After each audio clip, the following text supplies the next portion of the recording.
What if I told you that your frustration, your restlessness, your deep aching for more isn't a weakness, it's a calling? What if the discomfort you're feeling is not a curse, but a divine fire trying to wake you up?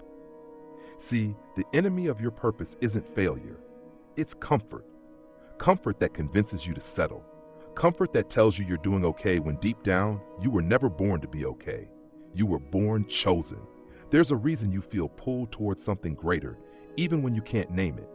It's not ambition, it's alignment. It's not pressure, it's prophecy. Because when God knit you together, He didn't give you a generic destiny. He gave you an assignment. And now, heaven is waiting for you to rise. But let's be honest.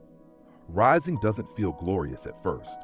It feels like breaking, like questioning everything you've built, everything you've become. It feels like standing in front of a mirror and finally admitting, I've been busy but not fulfilled, successful but still empty, loud but disconnected. That's not failure, that's clarity. Psychology calls it cognitive dissonance, when the life you're living no longer matches the truth you feel. The symptoms are subtle: chronic anxiety, hidden jealousy, burnout, self-sabotage. But the root isn't laziness or sin, the root is misalignment.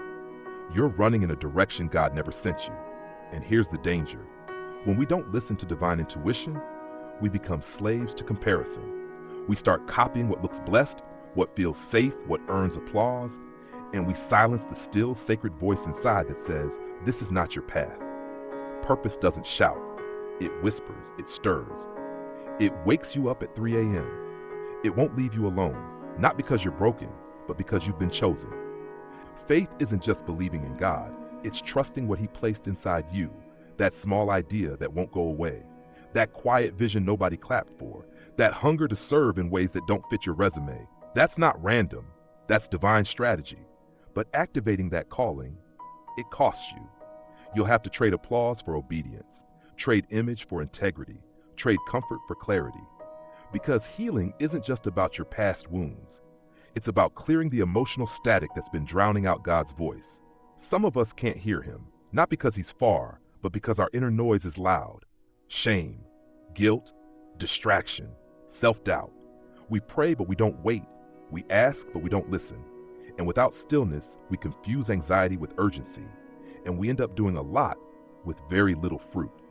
But when you finally stop, when you dare to sit in silence, when you surrender the timeline and ego, that's when purpose begins to speak.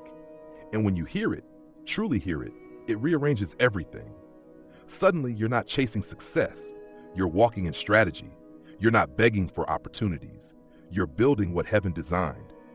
You're no longer afraid of being too much. You realize you were never meant to play small. Because here's the truth.